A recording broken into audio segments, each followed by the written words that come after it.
말씀 읽겠습니다. 요엘서 3장 14에서 17절. 사람이 많음이여 한결 골짜기에 사람이 많으니 한결 골짜기에 여호와의 날이 가까우미로다. 해와 달이 캄캄하며 별들이 그 빛을 거두도다. 나 여호와가 시온에서 부르짖고 예루살렘에서 목소리를 발하리니 하늘과 땅이 진동되리로다. 그러나 나 여호와는 내 백성의 피난처 이스라엘 자손의 산성이 되리로다. 그런즉 너희가 나는 내 성산 시온에 거하는 너희 하나님 여호와인 줄 알 것이라. 예루살렘이 거룩하리니 다시는 이방 사람이 그 가운데로 통행하지 못하리로다. 아멘. 샬롬. 주님의 평안을 전하는 또 복된 주일입니다. 여러분 주일 체불에 오신 여러분을 환영하고 축복합니다.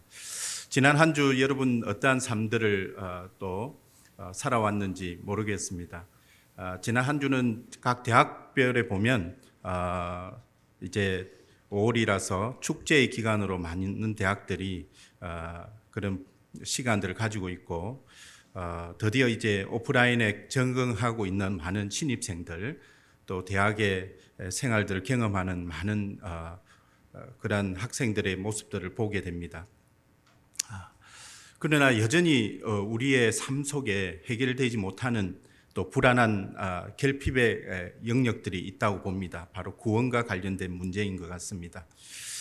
저는 이 구원이 어쩌면 결핍의 체험의 영역으로 우리가 또 생각해야 될 문제일 것 같고요. 또 속박이나 구속으로부터의 해방 또는 자유와 연결되어 있는 부분이 아닌가 생각이 듭니다. 그래서 과연 이러한 질문들을 저는 오늘 말씀을 준비하면서 이런 질문들을 한번 던져봤습니다. 하나님은 과연 나를 구원하실까? 여러분 어떻게 생각하세요? 하나님이 여러분을 구원하신다고 생각하십니까? 아멘. 아유, 정말 우리 CCC에서 여러분 좋은 교육과 수모임을 통해서 또 구원의 확신들을 가지고 있는 것은 참 복된 것이고 또 은혜라고 생각이 됩니다. 그럼에도 불구하고 우리의 삶 속에서 과연 우리는 그러한 참된 구원의 삶을 누리고 있는가? 또는 정말 구원받은 존재로서 나의 삶이 그렇게 주님께 영광을 돌리는 삶을 살고 있는가에 대해서 비춰보면 우리의 정체성에 관련된 문제라든지 또 우리의 삶에 대한 태도의 문제에서 종종 우리는 구원과 별개의 삶 속에 우리는 놓여 있는 것을 보게 됩니다. 그리고 우리의 삶이 하나님과 별개의 영역 속에서 나의 무능함과 또 나의 부족함과 또 여전히 하나님을 제한 다른 것에 초점을 맞추고 그것을 갈망하고 또 추앙하고 또 달려가는 그러한 우리의 영적인 모습들을 보게 됩니다. 참으로 그러할 때 한 주 한 주 우리가 온전하게 주님 앞에 나아오지 못할 때 우리는 여전히 결핍되어 있고 속박되어 있고 또 부족함으로 있어서 하나님이 아닌 다른 것으로 우리를 채워가는 여러 모습들을 우리가 보게 됩니다. 그래서 인간에게 가장 절박한 문제는 개인 구원에 대한 문제라고 저는 생각합니다. 사실은 우리가 지난 1, 2차 세계대전 여러분이 겪어보지 못했던 그런 전쟁의 시기 20세기, 19세기에서 20세기 넘어오는 이 시점에서 인류사의 가장 큰 변혁의 그 전환점이 되었던 세계대전 그때 많은 사람들이 또 목숨을 잃게 되었죠. 그래서 수천만의 사람들이 1, 2차 세계대전을 통해서 사망을 하게 되고 또 여러 가지 전염병이나 질병을 통해서 또 사망을 하는 모습들을 보게 됩니다. 지난 우리 3년 동안 우리는 팬데믹 상황 가운데 전 세계가 5억 명이 넘는 사람들이 확진을 받고 또 약 한 600만이 넘는 사람들이 공식적인 통계에 의해서는 600만이 넘는 사람들이 사망을 했습니다. 그러나 비공식적으로 따지면 1,000만 명이 넘는 사람들이 이 전염병으로 인해서 팬데믹 상황에 놓여서 사망을 했던 그 수치들을 우리는 접하게 됩니다. 그러한 것들을 보게 될 때 정말 우리의 생각들과 우리의 마음들은 이러한 구원에 관련된 정말 그런 부분에 우리가 초점을 맞추게 되고 여전히 거기에 우리가 불안해하는 우리의 두려움이 놓여 있다라는 것을 보게 됩니다. 그래서 종교를 가지고 있든 또는 과학을 숭배하든 또는 무신론의 믿음을 가지고 있든 그들 스스로의 신념이 지향하는 것은 개인 구원과 관련된 문제라고 봅니다. 특히 자신이 믿는 이 신의 존재에 대한 믿음과 더불어서 그 신이 나의 삶에 어떤 태도를 원하고 계신지, 그리고 이 신은 우리가 선한 죄에 대한 관심을 가지고 있는지, 우리가 선한 행동을 하지 않을 때 어떻게 하실지, 이러한 신과 인간과의 관계에 대한 질문은 우리 그리스도인들에게는 매우 중요한 문제가 된다고 생각합니다. 따라서 우리 각자는 개인의 이러한 구원 문제에 대한 진지한 질문을 한 번쯤 해봐야 될 것입니다.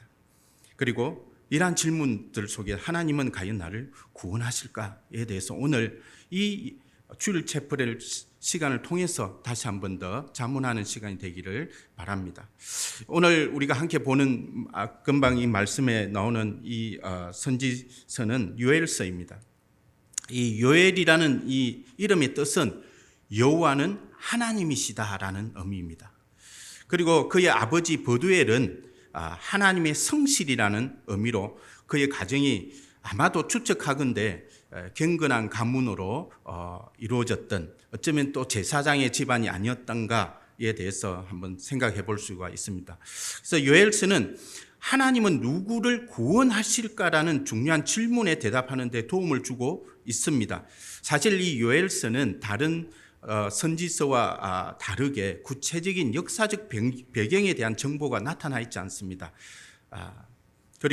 그래서 어느 한 시대를 특정하기는 어렵습니다. 보통 학자들이 빠르게는 BC 9세기 때 가장 이른 선지서로 이렇게 이야기하기도 하고, 또 포로기한 이후에 가장 늦은 그런 시대에 써졌다라고 이야기하기도 합니다. 그런데 이전의 주석들을 보면 어느 시기를 특정해서 그에 맞게 설명을 했던 주석서도 있지만, 최근에 나오는 여러 가지 현대의 주석에 의해 보면 어쨌든 요엘서는 특정하기 어려운 배경을 가지고 있다라고 이렇게 다수가 이야기를 하고 있습니다. 그래서 이 서신서에는 다른 서신서와 다르게 바벨론이나 또는 아수르에 대한 그런 언급도 없고요, 성전에 대한 언급도 없습니다.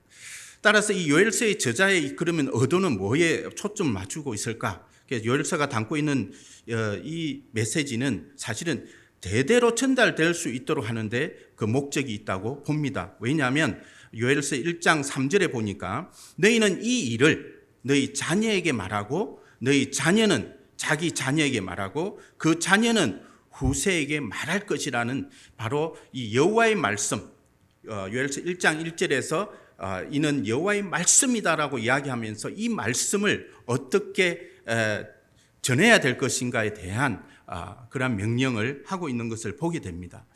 그래서 대대에 이어지는 이 메시지, 이 메시지의 초점은 뭐에 있는가? 금방 제가 말씀했던 것처럼 바로 구원과 관련된 중요한 어제가 여기에 있다는 것입니다. 성경은 하나님이 인간을 자신의 형상으로 지으셨다고 말하고 있습니다. 이것은 하나님이 우리를 하나님의 선하고 거룩한 성품을 반사하도록 지으셨다는 것을 의미합니다. 그래서 우리가 하나님께 영광을 돌린다라는 이 영광이라는 단어는 결과적으로 하나님의 성품을 반사하는 행위의 모습적인 내용인 것입니다.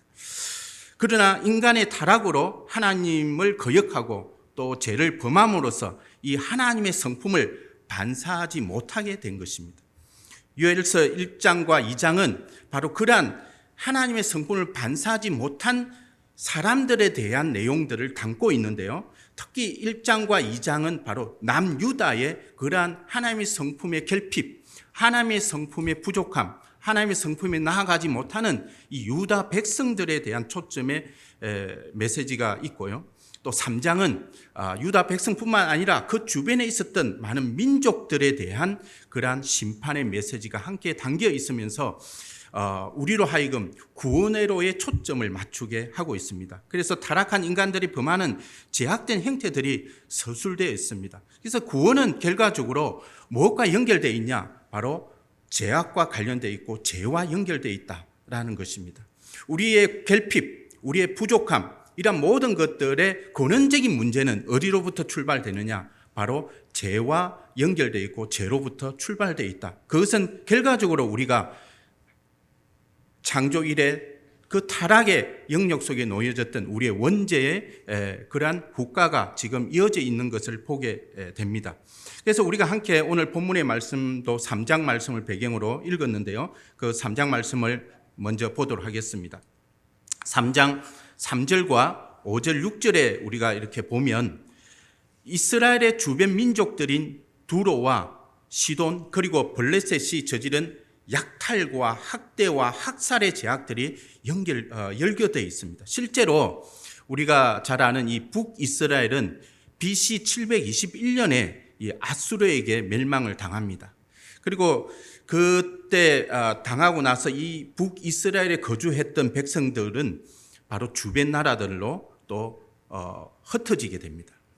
그리고 그 땅에 누가 정착을 하냐? 바로 아수르 사람들이 이주하게 돼서 혼혈주의, 혼합 문화를 만들게 됩니다. 그래서 우리가 신약 시대 때 배경이 되는 사마리아, 이 사마리아라는 곳은 완전히 유대 혈통, 이스라엘 혈통을 유지하지 못하는 바로 혼합주의의 영역들이 있다 보니까 남유다, 특히 유다가 그 북이스라엘의 땅이었던 바로 사마리아인들을 향해서는 개로 취급을 했고 상종하지 않는 그러한 관계적인 결과를 놓게 되는 배경이 바로 이 북이스라엘의 멸망과 직결이 되어 있습니다.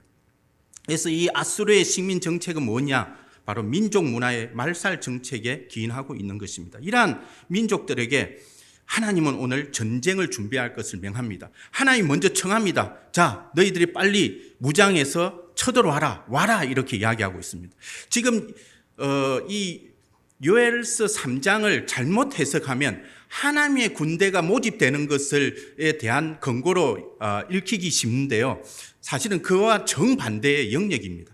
그 뭘 말하냐면 여기 요엘서 3장 9절을 보니까 너희는 모든 민족에게 이렇게 널리 선포할지어다. 너희는 전쟁을 준비하고 용사를 격려하고 병사로 다 가까이 나와서 올라오게 할지어다. 이 말이 하나님의 군대를 만들어가는 그러한 권고의 메시지로 잘못 적용할 수가 있는데 사실은 그러한 메시지와는 다른 내용입니다. 이 명령은 민족들에 대한 하나님의 소환장입니다. 뭐냐면 심판과 직결되어 있다는 것이죠. 하나님은 이 민족들로 어디로 올라오게 하냐? 바로 여호사밧 골짜기로 올라오게 합니다. 그러면 이 여호사밧 골짜기는 어느 지역을 특정하기는 힘듭니다. 그것이 특정하게 이곳이 여호사밧 골짜기다라고 말할 수는 없지만 우리가 이것을 좀 더 여호사밧이라는 이름에 의해서 우리가 좀 유추해 볼 수 있는데 이 여호사밧이라는 이름은 뭐냐 하면 하나님이 심판하신다는 뜻입니다. 그러면은 여호사밧 골짜기가 의미하는 것은 뭘 말합니까? 바로 심판의 골짜기를 이야기하고 있습니다. 그래서 3장에 보면 이 여호사밧 골짜기가 두 번 언급이 되고 그 이어지는 내용 밑에 보면 바로 심판의 골짜기라는 구절이 나오는 것을 보게 됩니다. 그래서 민족들이 준비하는 이 전쟁은 결코 스스로를 방어할 수 있는 수준의 전쟁이 아니다는 것입니다. 하나님의 공의가 이 심판의 골짜기에서 그들을 기다리고 있다는 것입니다. 그래서 요엘서 3장 14절에 보니까 오늘 본문의 말씀에서 사람이 많음이요 심판의 골짜기에 사람이 많음이요 심판의 골짜기에 여호와의 날이 가까움이라. 이 말은 뭡니까? 곧 내가 심판하겠다는 것입니다. 그들의 죄악을 심판하시겠다는 것입니다. 바로 심판의 골짜기로 그들을 초대하고 있는 것을 우리는 보게 됩니다. 이들에 대한 심판은 실제로 주전 343년에 그 아닥사스다 왕 3세에 의해서 시돈을 정복하게 되고 예속시키게 됩니다. 그리고 주전 322년에는 알렉산더 대왕이 두로를 이렇게 취하는 것이 기록되어 있습니다. 그래서 그러한 기록에 보면 두로 거민 13,000명 이상이 종으로 팔려갔다고 전해지고 있습니다. 그래서 요엘서 3장 4절에 보니까 두로와 시돈과 블레셋 사방아 너희가 나와 무슨 상관이 있느냐? 너희가 내게 보복하겠냐? 만일 내게 보복하면 너희가 보복하는 것을 내가 신속히 너희 머리에 돌리니. 이 말은 뭐냐면은 그 어떤 대적도 하나님을 대적할 수 없고 이길 수 없다는 것입니다. 그 어떤 자도 하나님을 능가해서 하나님의 뜻을 거역할 수 있는 대상이 아니다는 것입니다. 모두 다 심판의 대상이고 하나님의 저주 아래에 있는 자들인 것을 명백하게 보여주고 있는 것입니다. 그래서 이 심판의 골짜기는 하나님의 판결의 골짜기입니다. 사실은 이런 판결의 골짜기에 이런 이방 민족뿐만 아니라 하나님과 분리되어 있는 모든 사람들은 바로 심판의 골짜기 앞에 서 있게 됩니다. 이 심판의 골짜기의 내용은 상징적으로 우리에게 이야기하고 있지만 다가올 종말의 마지막 날, 예수 그리스도의 그 마지막 재림의 그 시간에 우리 모두는 심판장으로 나아가게 되어 있습니다. 그래서 법정이 개회되고 재판장이 제약된 증거를 포함한 모든 증거로 피고들에게 판결문을 낭독하게 됩니다. 우리 하루하루의 삶의 모든 기록이 하나님의 눈에는 찍혀 있고 그 하나님의 CCTV는 하나님의 눈입니다. 그래서 우리의 모든 투명하게 모든 것을 우리를 보시고 계시고 우리를 관찰하게 계시고 우리의 제약된 모든 것들이 사실은 기록되고 있고 찍히고 있다는 것입니다. 바로 그렇게 모든 민족들의 제약들, 모든 개인의 제약들을 증거들을 포함해서 그 법정에서는 그 판결문이 낭독되고 있습니다. 그 판결문 안에 뭐가 있겠습니까? 모든 제약된 것들이 기술되어 있지 않겠습니까? 그 어떤 누구도 하나님의 판결문 앞에 이의를 제기하거나 무죄를 호소할 수는 없다는 것입니다. 이 판결은 절대 무한 판결이기 때문입니다. 왜? 하나님의 공의의 눈으로 바라보시는 판결의 내용이기 때문입니다. 하나님의 속성 중에 가장 강력한 것이 뭡니까? 바로 공의입니다.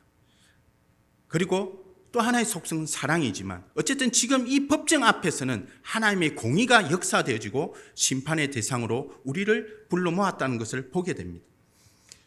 하늘과 땅이 진동하는 목소리가 마치 사자가 포효하는 것처럼 울려 퍼지고 하나님의 공의가 바로 이루어지는 그런 날인 것입니다. 여러분은 혹시 제약된 삶의 현장에서 들리는 하나님의 목소리를 들어본 적이 있습니까? 이 말은 뭐냐면 내가 제약의 길에 서 있었을 때 어쩌면 내 마음속에 또는 주변의 어떤 음성으로 인해서 하나님이 이 일을 멈추게 하는 그러한 소리들을 들어본 적이 있습니까? 어쩌면 우리의 음성에 안 되라고 멈추라고 이야기하는 하나님의 목소리를 들어본 적이 없습니까? 어쩌면 우리가 그런 부분에 있어서 너무나 무감각하기에 때로는 하나님이 우리의 삶 속에서 특히 여름에는 장마가 오고 또 번개가 치고 천둥 소리가 들릴 때 우리의 마음은 긴장하지 않습니까? 어쩌면 그것은 하나님이 우리에게 들려주시는 경고의 소리이기가 아닌가 생각됩니다. 천둥 소리를 듣고 번개가 치는 것을 보고 기뻐하는 사람은 없을 것입니다. 다들 몸을 움츠리고 문을 닫고 또 이불을 둘러쓰기도 하고 어릴 때의 기억들을 여러분 더듬어 보시기 바랍니다. 사실 그런 소리가 들릴 때 상당히 우리는 두려움의 존재가 두려움을 가지고 있는 존재일 수밖에 없습니다. 하나님은 그런 자연 현상을 통해서라도 우리에게 들려주고 싶은 메시지가 있는 것입니다. 말하고 싶은 것들이 있습니다. 물론 성경을 통해서 우리에게 하나님의 말씀을 다 전했지만 우리가 그것을 느끼지 못하고 또 무지함으로 그것을 소홀히 함으로 인해서 하나님은 다른 방법을 통해서라도 우리의 그런 무지를 깨우치고 우리의 제약된 모습들을 멈출 수 있게 하는 하나님의 또 하나의 도구가 아닌가 저는 그렇게 봅니다. 천둥소리, 번개, 우리로 두려움으로 치게 하는 또는 이런 팬데믹 상황 가운데 우리가 갇혀 있을 때 우리가 멈춰 있을 때 우리로 그 갇혀 있고 멈춰 있는 이 내용들이 무엇인가에 대해서 다시 한 번 더 음미하게 하고 우리를 하나님 앞에 다시 한 번 더 나올 수 있는 그러한 정화할 수 있는 기회가 바로 이러한 시기가 아닌가 생각이 듭니다. 여러분이 하나님의 경고의 음성을 듣는다는 것은 복된 존재인 것입니다.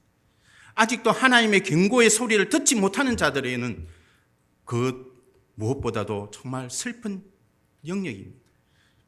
여러분이 일주일을 큐티를 안 하든 한 달을 예배를 안 다니든 그래서 정말 그 기간 동안에 하나님으로부터 어떤 경고도 듣지 못한다면 불행한 인생입니다. 그 인생은 결코 구원받은 존재라고 볼 수 없지 않겠습니까? 그 어떤 형태로든. 하나님은 우리를 돌이키시기를 원하십니다. 하나님의 음성을 듣기를 원하십니다. 하나님의 경고의 음성을 듣기를 원하십니다. 하나님의 목적은 우리를 향해 있습니다. 우리로 하나님의 구원으로 이끄시는 하나님의 은혜가 우리 가운데 있다는 것을 보게 하십니다. 그래서 하나님의 심판은 단지 민족들에 대한 심판과 경고가 아니라 이러한 것들을 통해서 자기 백성들에 대한 심판을 첫 번째로 강조하고 있습니다. 그래서 1장으로 다시 3장의 내용에서 1장으로 다시 들어오면 이 자기 백성에 대한 문제들을 바로 우리에게 보여주고 있는데 그들이 직면한 문제들을 우리는 보게 됩니다. 바로 그것도 상당히 큰 충격적인 요법으로 수단으로 그들을 돌이키시기 있습니다. 바로 뭘 통해서? 하나님이 사용하는 자연현상입니다. 메뚜기의 습격입니다. 이러한 메뚜기의 습격은 때때로 이것은 하나의 상징적인 요소뿐만 아니라 과거에 많은 나라에서 이루어져 왔던 모습 중에 하나인 것입니다. 그런데 이 메뚜기의 습격으로 인해서 오늘 이 남유다가 이스라엘이 고통을 겪고 있는 내용입니다.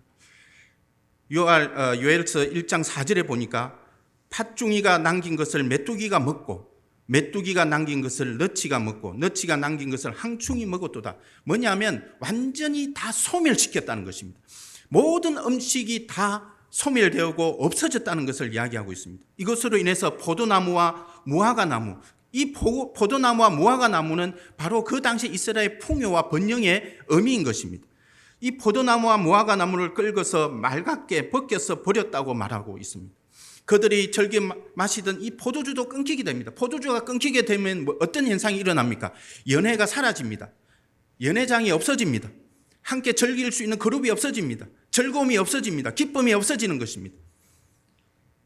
어쩌면 우리의 팬데믹 3년에 그런 우리의 모습들이 아니었는가? 우리가 즐겨할 수 있었던 그런 것들이 다 끊겼던 단절됐던 것들을 우리는 경험하지 않았습니까? 사람과 사람과의 관계의 단절, 또 내가 즐겨 찾던 곳과의 단절, 즐겨 먹던 곳과의 단절, 많은 것들이 제한되어 있었습니다. 물론 과학의 발달로 또 우리 인간의 노력으로 집에 있어도 다 그것을 갖출 수 있는 배경은 있었지만 그럼에도 불구하고 우리는 단절을 경험하게 했고 그러한 결핍을 우리는 경험을 하게 되었습니다. 그리고 심지어 바로 이러한 무화과나무 곡식 이러한 것들이 없어진다고 했을 때 그 당시에 성전의 문화는 어떻게 됐습니까? 소제나 전제를 바쳐서 제사를 드려야 되는데 제사를 드릴 수 없는 그러한 파멸에 이르기까지 있었습니다.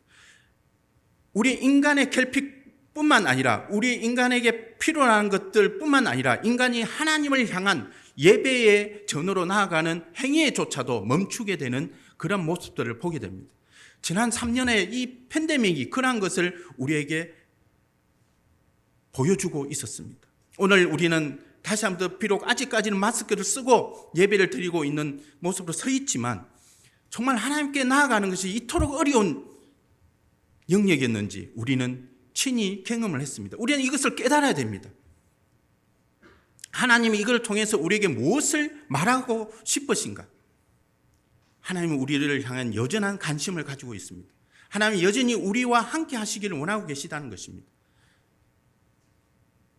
하나님은 이미 그 단절을 2000년 전 또 그 창세기 이래에 정말 그 오래 참음으로 인해서 우리와 다시 회복의 길로 나올 것을 기대하면서 달려오고 있던 그 하나님의 그 마음을 우리는 읽어야 될 것입니다.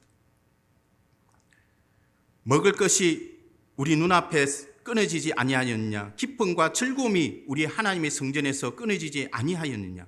씨가 흙덩이 아래로 썩어졌고 창고가 비었고 곡간이 무너졌으니 이는 곡식이 시들음이었으리라.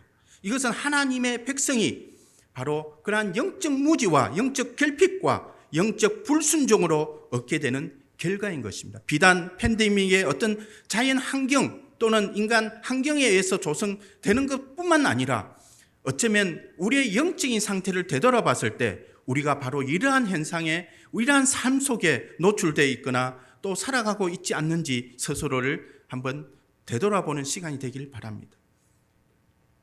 나에게 기쁨은 내가 하나님으로부터 기쁨을 얻고 있는지, 내가 하나님으로부터 즐거움을 얻고 있는 건지, 하나님으로 만족을 얻고 있는지, 하나님과 내가 오늘도 연결되어 있는지 거기에 대해서 우리는 진지한 질문이 다시 한 번 더 있어야 될 것입니다. 그래서 2장에는 동일하게 하나님의 경고의 소리가 임하고 있습니다. 시온에서 나팔을 불며 나의 거룩한 산에서 경고의 소리를 질러 이 땅 주민들로 다 떨게 할지니 이는 여호와의 날이 이르게 됩니다. 계속적으로 여호와의 날, 심판의 날에 대해서 동일하게 이방 민족들에게도 경고하고 있지만 자기 백성들에게도 동일하게 심판의 날에 대해서 말하고 있습니다. 사실 메뚜기 습격 사건은 죄에 대한 하나님의 궁극적이고 최종적인 심판에 대한 전조 또는 시연에 불과한 것입니다. 하나님의 심판의 날은 모든 민족과 그의 백성을 모두에게 피해갈 수 없는 날이며 정죄의 날이 됩니다. 성경은 로마서 3장 23절에 모든 사람이 죄를 범하였으며 하나님의 영광에 이르지 못하더니라고 말하고 있습니다. 로마서 3장 19절에서 20절의 말씀에 이어서 보면 우리가 알거니와 무릇 율법이 말하는 바는 율법 아래에 있는 자들에게 말하는 것이니 이는 모든 입을 막고 온 세상으로 하나님의 심판 아래에 있게 하려 함이라. 그러므로 율법의 행위로 그의 앞에 어렵다 하심을 얻을 육체가 없나니 율법으로는 죄를 깨달음이라. 그래서 우리는 전적으로 부패한 존재이고 심판의 대상이라는 것을 여기서 다시 한 번 더 확인하고 있습니다. 우리가 죄인이라는 것을 자각하지 못할 때 우리는 구원으로 갈 수가 없습니다. 우리가 구원을 향해서 나아갈 수 있는 유일한 출발점은 내가 죄인이라는 것을 자각할 때 나아갈 수가 있다는 것입니다. 우리가 죄인이라는 것을 자각하지 못하는 영적 무지함에 있는 것만큼 하나님으로부터 분리되어 있고 그 자체가 바로 지옥 가운데 살아가는 인생과 차이가 없는 모습 중에 하나인 것입니다. 그래서 여기서 우리가 알 수 있는 것은 그러면 우리가 무엇에서 구원받아야 하는가에 대한 이해를 하게 되는 것입니다. 우리는 죄와 이 죄의 결과 곧 하나님의 심판에서부터 구원을 받아야 한다는 것입니다. 우리는 종종 우리에게 어떤 일이 일어났느냐 보다 우리가 하나님을 거역하고 어떤 일을 저질렀느냐에 더 큰 관심을 가져야 함을 의미합니다. 우리는 하나님께 죄를 범한 죄인임을 자각해야 합니다. 성경은 우리의 문제를 정확히 진단하고 있습니다. 따라서 하나님이 지금 나를 어떻게 생각하느냐에 대한 관심을 가져야 한다는 것입니다. 우리는 지난주 성찬식을 가졌습니다. 그리스도인들은 왜 성찬식에 참여한다고 생각하십니까? 성찬이 상징하는 것이 무엇입니까? 그리스도의 그 죽음을 주기적으로 기억해야 하기 때문입니다. 그리스도께서 왜 죽으셨습니까? 죄에 대한 하나님의 진노를 담당하기에 죽으셨던 것입니다. 십자가는 우리의 죄에 대한 하나님의 공의를 만족시킨 사건입니다. 따라서 우리는 우리의 죄에 대한 하나님의 공의의 심판에서 구원을 받아야 한다는 것입니다. 그렇다면 구원이라는 것은 무엇입니까? 선지서는 하나님은 심판하시나 구원하신다는 이 공통의 주제를 다 담고 있습니다. 그러면 이 요엘서는 이 구원이라는 무엇인지에 대한 질문에 또 다른 답을 제공해 주고 있습니다. 첫째는 하나님은 세상으로부터 자기 백성을 구원하신다는 것입니다. 여호와께서 그의 백성의 피난처가 되시고 이스라엘 자손의 산성이 되시리로다. 그런즉 너희가 나는 내 성산 시온에 사는 너희 하나님 여호와인 줄 알 것이라. 예루살렘이 거룩하리니 다시는 이방 사람이 그 가운데로 통행하지 못하리라고 말씀하고 있습니다. 세상과 분리되고 세상과 구별시키고 하나님의 백성의 정체성으로 새롭게 우리를 세우시는 모습이십니다. 두 번째는 하나님은 자기 백성의 번성을 회복시키십니다. 우리의 부족함, 우리의 결핍을 만족시켜 주시고 채우신다는 것을 말하고 있습니다. 요엘서 3장 18절에 보니까 그날에 산들이 단 포도주를 떨어뜨릴 것이며 작은 산들이 젖을 흘릴 것이며 유다 모든 시내가 물을 흘릴 것이며 여호와의 성전에서 샘이 흘러 나와서 시딤 골짜기에 들이라. 생명에 다시 부흥되는 열매가 맺어가는 풍성함의 내용이 여기서 제시되고 있는 것입니다. 메뚜기 떼의 습격으로 인한 파멸과 완전히 대조적으로 완전한 역전을 이루는 장면인 것입니다. 이 극적인 상징은 하나님과의 화목한 관계에 대한 내면의 영적 행복을 사실은 암시하고 있습니다. 어떤 물질의 풍성함이나 결핍을 만족시키는 그런 어떤 표면적인 것뿐만 아니라 하나님과 우리와의 관계의 회복을 통한 영적 만족을 여기서 이야기하고 있는 것입니다. 그래서 요한복음 10장 10절에는 내가 온 것은 양으로 생명을 얻게 하고 더 풍성히 얻게 하려 하심이라고 말하고 있습니다. 그리고 세 번째는 하나님이 하나님의 백성과 함께 거하신다는 것입니다. 요엘서 2장 28절에 보니까 내가 내 영을 만민에게 부어주리라고 이야기하고 있습니다. 바로 예수님의 성천 이후 베드로는 요엘서에서 이 단락을 인용하여서 성령의 강림과 강림의 결과에 대해서 언급하고 있습니다. 베드로는 당시 예루살렘 사람들이 목격하고 있는 것을 요엘의 예언의 성취로 제시하고 있는 것입니다. 성령의 충만함이 모든 이에게 임하는 역사를 경험한 것입니다. 하나님께서 자기 백성을 애굽에서 불러내어서 광야로 이끌어갈 때 백성들이 금송아지 우상을 만들어서 하나님의 분노를 사는 사건이 출애굽에 있었습니다. 이것으로 인해서 하나님이 백성들과 함께 하지 않겠다고 말씀하시자 모세가 하나님의 임재만이 궁극적으로 하나님의 이름을 지닌 사람들과 모든 다른 사람들을 구분하는 기준임을 알고 다음과 같이 구하고 있습니다. 출애굽기 33장 15절에서 16절 말씀에 이렇게 말하고 있습니다. 주께서 친히 가지 아니하시려거든 우리를 이곳에서 올려보내지 마옵소서. 나와 주의 백성이 주의 목전에 은총 입은 줄을 무엇으로 알리이까? 주께서 우리와 함께 행하심으로 나와 주의 백성을 천하 만민 중에 구별하심이 아니니까. 그리스도인은 하나님과 함께하는 공동체입니다. 하나님이 함께하는 바로 구원받은 존재인 것이 바로 세상과 구별된 존재인 것으로 보여지고 있는 것입니다.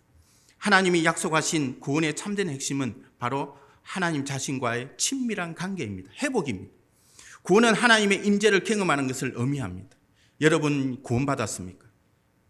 그 구원받은 것을 무엇으로 증명하고 있습니까? 그것은 바로 하나님과의 관계의 풍성함입니다. 하나님과의 관계의 풍성함이 결핍되어 있다면 여러분 아직도 구원을 경험하지 못하고 있다는 것입니다. 하나님과의 영적으로 분리되어 있다면 우리는 아직도 제약 아래 놓여 있는 존재인 것을 볼 수가 있는 것입니다. 현실이 어떠합니까? 하나님과 친밀한 관계로의 구원에 대한 접근보다는 우리는 하나님을 우리 자신의 목적을 성취하게 한 도구로 삼고 있지 않은지 돌아봐야 되겠습니다. 나의 관심사에 초점을 둔 건강이나 자녀나 직업이나 출세나 재정에 하나님을 비인격적인 원리의 대상으로 만들고 세속적인 그리스도인으로 살아가고 있지 않은지 자문해 봐야 됩니다. 하나님이 우리에게 주신 것들에 대한 관심보다 주신 그분에 대한 관심을 우선해야 함을 깨닫게 됩니다. 하나님은 세상과 세상 속에 있는 모든 것을 창조하신 창조주이십니다. 그리고 타락한 우리를 예수 그리스도로 말미암아 자신과의 거룩한 교제에 들어오도록 초대하고 있습니다. 이것은 참으로 엄청난 사건이고 역사입니다. 바로 이것이 구원입니다. 하나님과의 참된 교제로의 구원이 오늘 우리가 함께 모여서 드리는 이 예배의 목적이고 우리 소망의 핵심이 되는 것입니다. 구원은 하나님께서 우리와의 관계를 곧 타락 이후로 끊어졌던 관계를 다시 세우는 것입니다. 여러분이 인정받고자 하는 갈망의 어떤 것도 절대로 채워질 수 없습니다. 이 갈망은 여러분을 자신에게 이끄시는 하나님으로만 충족되는 것입니다. 하나님은 여러분을 하나님의 인정을 갈망하는 존재로 지으셨기 때문입니다. 그 절대적 존재이신 하나님이 우리와 함께 하십니다. 하나님과 함께하는 우리인 것입니다. 요한복음 1장 14절에 보니까 말씀이 육신이 되어 우리 가운데 거하시며 우리가 그의 영광을 보니 아버지의 독생자의 영광이요 은혜와 진리가 충만하더라고 말하고 있습니다. 계시록 21장 3절에 보니까 내가 들으니 보좌에서 큰 음성이 나서 이르되 보라 하나님의 장막이 사람들과 함께 있음에 하나님이 그들과 함께 계시리니 그들은 하나님의 백성이 되고 하나님은 친히 그들과 함께 계셨어. 얼마나 놀라운 말씀들입니까? 하나님의 함께하심, 하나님이 우리와 거하심, 그 자체가 구원이라는 것을 여러분이 오늘 이 예배를 통해서 다시 한 번 더 받아들이시고 적용하는 여러분의 삶이 되시기를 주님의 이름으로 정말 축원합니다. 여러분 하나님과 회복된 관계를 갖고 있습니까? 요엘서는 우리에게 하나님과의 회복된 관계를 이 구원의 핵심으로 말하고 있습니다. 이제 오늘 말씀의 마지막 질문입니다. 하나님은 과연 나를 구원하실까입니다. 즉 이 질문은 하나님의 백성은 왜 구원받게 되느냐는 것입니다. 오늘 많은 그리스도인들은 하나님이 우리를 구원하시는 것은 우리가 구원을 받을 만하기 때문이라고 여깁니다. 그러나 구원은 우리가 아니라 전적으로 하나님께 달려있는 것입니다. 누구든지 여호와의 이름을 부르는 자는 구원을 얻으리니라고 요엘서는 말하고 있습니다. 이 구절은 많은 그리스도인들에게 익숙한 말씀으로 누구든지 주의 이름을 부르는 자는 구원을 받으리라 로마서 10장 13절과 연결되어 있습니다. 바로 바울이 이 로마서에서 이 말씀을 인용하고 있는 것입니다. 우리는 종종 이 말씀을 가지고 전도용으로 사용하고 있는데 그 뒤 구절에 대해서 놓치고 있습니다. 마지막으로 보면 여호와의 이름을 부르게 될 자가 누구인지 알게 된다고 언급하고 있습니다. 시온산과 예루살렘에 피할 자가 있을 것이며 남은 자 중에 나 여호와의 부름을 받을 자가 있을 것입니다. 바로 하나님의 주권적인 영역이 여기에 보여지고 있습니다. 이 말씀은 2장 26절에서 27절에 보니까 너희는 먹되 풍족히 먹고 너희에게 놀라운 일을 행하신 너희 하나님 여호와의 이름을 찬송할 것이라. 내 백성이 영원히 수치를 당하지 아니하리로다. 그런즉 내가 이스라엘 가운데 있어 너희 하나님 여호와가 되고 다른 이가 없는 줄을 너희가 알 것이라고 언급하고 있습니다. 여러분, 다른 어떤 것을 추구하지 마십시오. 다른 어떤 것을 쫓아가지 마십시오. 오로지 우리의 초점, 우리의 방향, 우리가 지향해야 될 것이 바로 하나님 한 분인 것을 여러분은 오늘 이 시간 다시 한 번 더 고백하는 시간이 되기를 축원합니다. 하나님은 자신을 알리기 위해서, 자신의 성품을 드러내기 위해서, 그리고 자신의 영광을 보여주기 위해서 자기 백성을 구원하고 계십니다. 자기 백성에 대한 하나님의 구원은 하나님의 성품을 그대로 보여주고 계십니다. 이것은 하나님이 어떤 분이신가에 대한 최고의 계시인 것입니다. 너희 하나님 여호와께로 돌아올지어다. 그는 은혜로우시며 자비로우시며 노하기를 더디하시며 인애가 크시사 뜻을 돌이켜 재앙을 내리지 아니하신다고 말하고 있습니다. 우리를 구원하시겠다는 것입니다. 요엘은 하나님의 백성에게 하나님의 성품 때문에 하나님께 돌아오라고 외치고 있습니다. 요엘은 하나님의 백성에게 하나님이 어떤 분이신지에 대한 지식을 가르침으로써 그들의 일상생활의 변화를 기대하고 있습니다. 우리 인간은 우리 자신의 마음에서 긍휼을 뽑아낼 수 있어도 하나님은 절대로 그렇게 하시지 않는 분이십니다. 하나님은 불의한 우리를 향해 은혜와 긍휼을 지금도 보여주고 계십니다. 자기 백성을 향한 하나님의 은혜와 긍휼을 나타내는 것은 우리의 반응에 따른 것이 아닌 하나님의 주도적인 관심의 역사인 것입니다. 바울은 에베소서에서 다음과 같이 말하고 있습니다. 이는 이제 교회로 말미암아 하늘에 있는 통치자들과 권세들에게 하나님의 각종 지혜를 알게 하려 하심이니 곧 영원부터 우리 주 그리스도 예수 안에서 예정하신 뜻대로 하신 것이라고 말하고 있습니다. 여기서 하나님은 자기 백성인 우리를 통해 자신이 영광을 얻도록 결정하셨습니다. 그렇기 때문에 하나님은 우리를 구원하시는 것입니다. 여러분을 구원하시는 하나님이신 것입니다. 왜? 하나님의 영광이 우리를 통해서 나타내시기 위함이 때문입니다.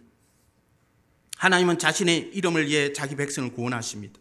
이는 하나님보다 더 가치 있는 것이 없다는 것을 반증하고 있습니다.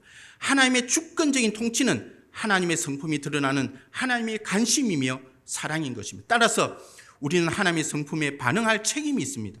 첫째는 하나님과의 관계적 회복은 날마다 그분과의 인격적 관계에 정상적 반응이 필요하고 합니다. 우리는 그것을 회개라고 말합니다. 회개는 우리의 죄를 하나님에 대한 잘못과 거역으로 인정한다는 것, 죄를 후회한다는 것, 그리고 죄에서 돌아선다는 것을 의미합니다. 그래서 요엘서 2장 13절에 다시 보니까 너희는 옷을 찢지 말고 마음을 찢고 너희 하나님 여호와께로 돌아올 것을 말하고 있습니다. 그 당시 간섭으로 어떤 특별한 슬픈 일을 당했을 때는 내적 고통과 철저한 고뇌를 드러내는 표시로 실제로 옷을 찢었습니다. 하나님은 회개에 대한 모든 공식적인 이러한 행위인 금식이나 우는 것이나 애통하는 것을 막는 회개를 명하지만 지성과 감정과 의지의 참된 변화, 곧 마음을 찢으라고 명하십니다. 회개는 강하게 집착되었던 모든 것, 곧 우리의 사랑이나 우리의 두려움이나 우리의 기쁨이나 우리의 슬픔 등에서 돌이키고 하나님께 돌아가는 것입니다. 회개는 변화입니다. 변화가 없으면 우리의 후회 감정은 쏘기는 것입니다. 회개는 죄를 범하는 일을 멈추는 것을 의미합니다. 이제 우리는 무감각한 상태에서 반응하는 상태로 하나님께 회개하는 자로 서야 됩니다. 죄를 자복하고 인정하고 돌아서서 참된 신앙 고백을 할 수 있어야 됩니다. 두 번째는 하나님 말씀을 믿는 것으로 반응해야 됩니다. 누구든지 여호와 이름을 부르는 자는 구원을 얻으리라고 하고 있습니다.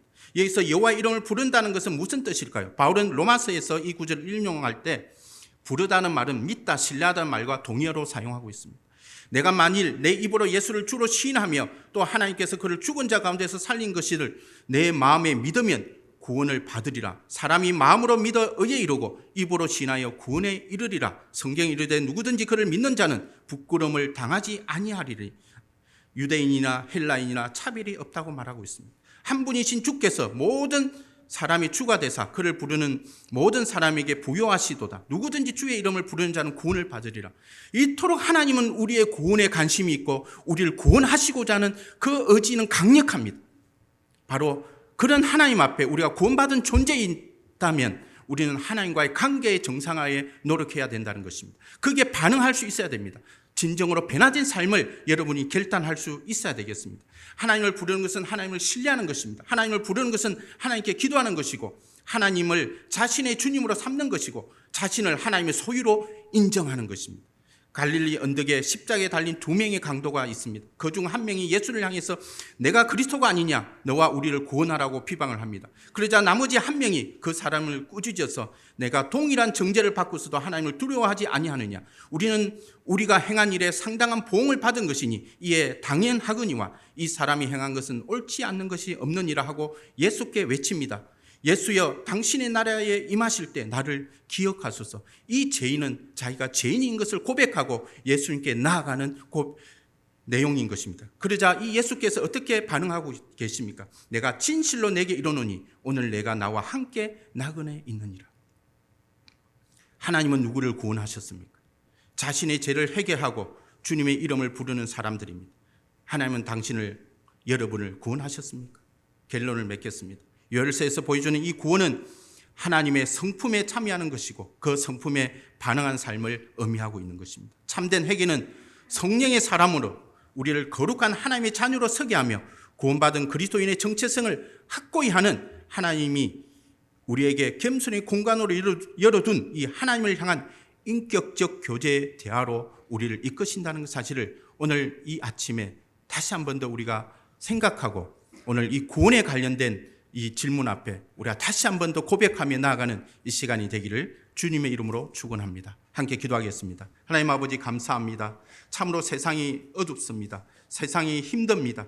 참으로 불확실한 이 세상 가운데 참으로 우리의 불안한 요소는 더욱 커지고 우리의 결핍은 더욱더 많이 보여집니다. 그럼에도 불구하고 다시 한 번 더 하나님께서 우리를 구원으로 이끄시는 이 사실 앞에 다시 한 번 더 우리가 자각하고 우리가 우리의 정체성을 다시 한 번 더 확고히 하며 하나님께 나아가는 신앙이 있게 하여 주옵소서. 날마다 변화된 삶의 모습으로 주님과의 관계를 정상화하고 정말 주의 말씀을 반응하며 순종하며 나아가는 저희들이 될 수 있도록 축복하여 주시옵소서. 우리 주일 채플 한 명 한 명 모든 우리 지체들 한 명 한 명이 참된 구원으로의 풍성함을 누리는 은혜가 있는 정말 이 한 주를 보낼 수 있도록 또한 인도하여 주시옵소서. 감사하며 우리 주 예수 그리스도의 이름으로 기도드립니다.